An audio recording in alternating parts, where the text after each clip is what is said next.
society goes by the way the family goes. If the family is strong, society is strong. All right, y'all smile and say happy birthday to me. All right, thank you. But more than that, family is the building block. It's the first thing God did, and it's the last place He expects us to be. He expects to teach us everything we need to know in our families. The Catholic Church teaches that the education of the children begins with the family and is expected to take place in the family. And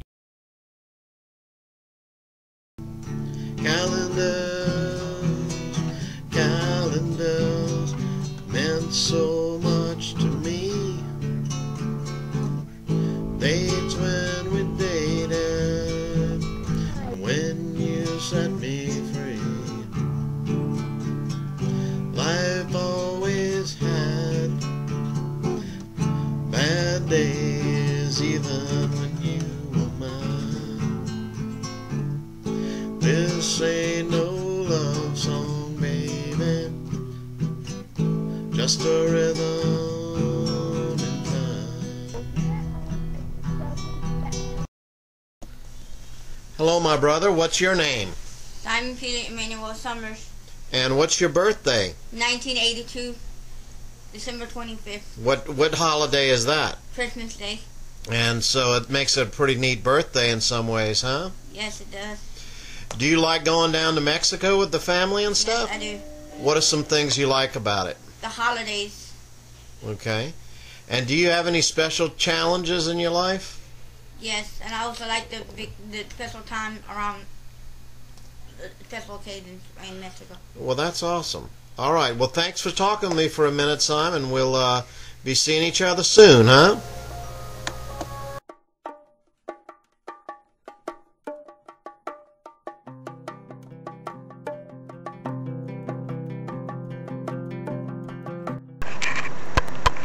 I don't know how to stop or anything. Is it the same button that you press to make it play? I don't think so. Could turn it off, but I don't want to do that. See, no. It's still playing. Yeah. So why don't you just press this? What did you press to make it play? No, it's not playing. It's recording. Oh, yeah. What did you make it? What did you press to make it record? As soon as it began to be set, it was recording. Oh. It's recording. this is where we are right now. Lake University. Which part The of cross is shaped like a water. Okay, you go give me a tour, son. Go stand in front of me. This is a beautiful art piece of a dove flying, I think, in the sun. I'm not sure what that is. Here is some holy water. Here is a table. Very nice. Okay, where's the altar, son? Altar. Is it right over here? Right over here.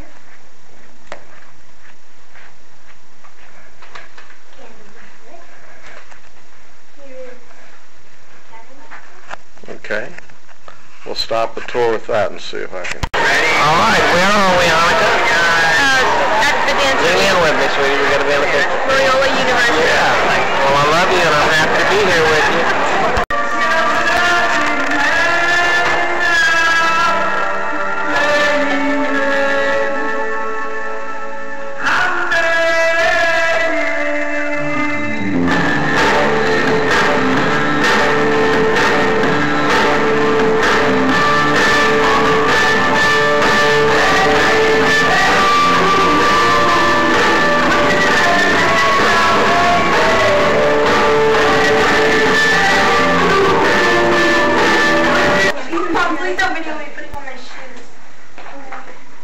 But beautiful putting on your shoes. Your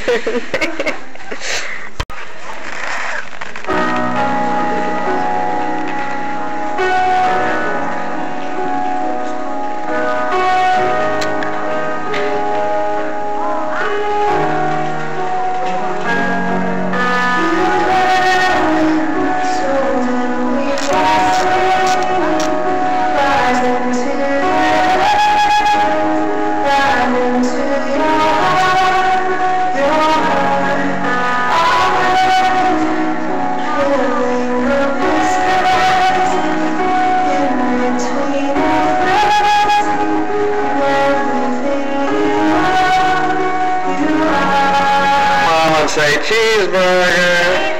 What are we here for? Pretty good, huh? Oh, not good enough to not cry, of course. Wouldn't mean that. I mean, like, just let it be. Some more? All right, y'all smile and say happy birthday to the video again.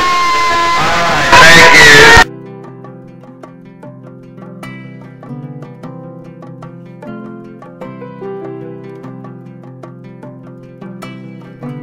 Have my birthday celebrated by all these wonderful people.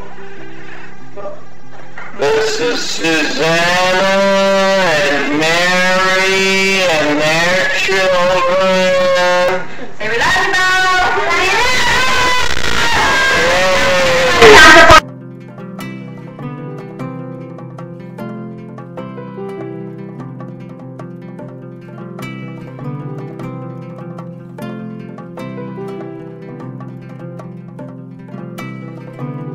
Recorded any of your visit for posterity so far, really, but tell us a little bit about yourself. Why don't we start with you, Debbie? How did you meet these Summers and Greenall folks, and how did you end up here?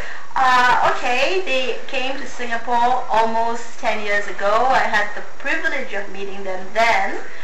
They were in Singapore for about 3 weeks, bringing with them 2 of your brothers and other young missionaries. I believe Crystal was definitely one of them. I think David, Bernadette and Bridget, yes. So the girls went off to Malaysia shortly after they arrived, about a week after they arrived. And we had the pleasure also of meeting their parents, Denise and Jim.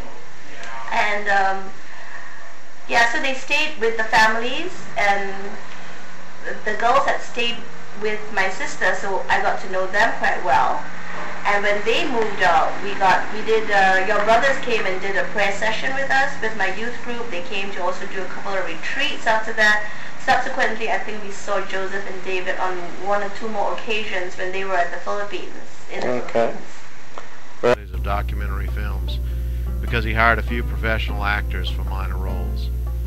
Fight and Etche both deal with the social problems that the New Deal was interested in solving. Fight deals with the drama of an inner-city hospital, while Etche depicted the achievement and challenges of American workers. Each script appears within a narrative context, justifying a philosophy of social reform and aesthetic values which define Lawrence's work. Unlike most Hollywood memoirs, FDR's movie maker avoids kiss and tell. Yet the book is not an academic work in tone or purpose. The very personal correspondence between John Steinbeck and Lawrence tracks their collaboration in studying and depicting the Dust Bowl migrants, as well as visits with Charlie Chaplin. Such previously unpublished letters are important in literary history. Lawrence admits to lying his way into a job, drinking heavily, abandoning a friend with a sprained ankle to go dancing all night with her husband, and pulling every string to make his way through life and government. The memoir reveals a gifted, egotistical artist who kept most but not all promises, who was loyal to his muse much of the time, and who supported his family and friends whenever it was not too costly. For those who expect artists to embody superhuman virtue, Pere Lawrence's memoir will prove a disappointment. The New Deal and the ills it sought to cure informed Lawrence's artistic vision. As an artist capable of expressing the national spirit also passed. This memoir is most valuable for its complete scripts. It succeeds in telling us why Lawrence figured prominently only in the 1930s, though this was not the author's purpose. Have a work day in order to get the yard ready to maybe try to put the house up for sale again, and to honor Dad, Pops, so that he can, this is the day that most of us can get together, is on the Saturday, I personally have a lot of kids out of town. Joseph's in... Mike Van Vickle, I notice, is working here, even though he's not bloodline, huh? Yeah, Mike's here, and I hope... but Joseph is in the Caribbean in St. Lucia doing a missionary evangelism course, and John Paul is on his anniversary trip. And who's that little kid, and what does he have to do with John Paul? You want to say hi to Uncle Bo? Elliot, say hi. Say hi to you. Hey, Elliot. How you doing, bud? How you doing? Hey, Naomi. How you doing? Thank you.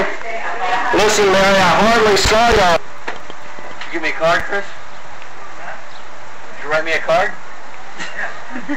Happy Father's Day. Thank you, man. How are you? Good. How are you? Good, good. I didn't mean to walk away from the handshake. That's all right. Close enough. I'm excited about this lawn furniture. Happy Father's Day, Mike. Wow, this is really nice, huh? Isn't it nice? It is so nice. You should sit on it. It's unbelievable. Have a seat. I will. Have a seat.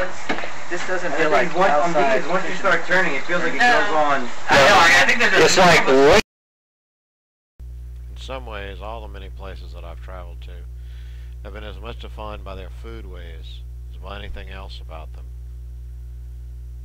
And though in many places some of the great cooking is done by men, and in Louisiana we are proud that many men can cook well and many women can hunt and fish well, there is a sort of primal bridge in meal preparation largely done by women, meals shared by men and women. When men go and bring in the large beasts and offshore or hard to reach fish, there's a sort of harmony, a sort of authenticity. I'm glad they're not. Is that a bee there, James, down there? Yeah, you up to the challenge? Look at that, huh? I'll do it. Oh, do it. How much are you going to pay me? $1. I'll do it for $1. 18. $18 for a backflip? Yeah. That seems like a pretty good deal. Do it. Off the fence. I'm just kidding. He's not going to pay you. I will really pay you $1.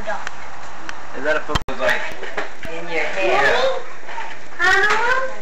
Some would think, Chris, is some way of getting your neighbor to park his utility van on the other side of his lot.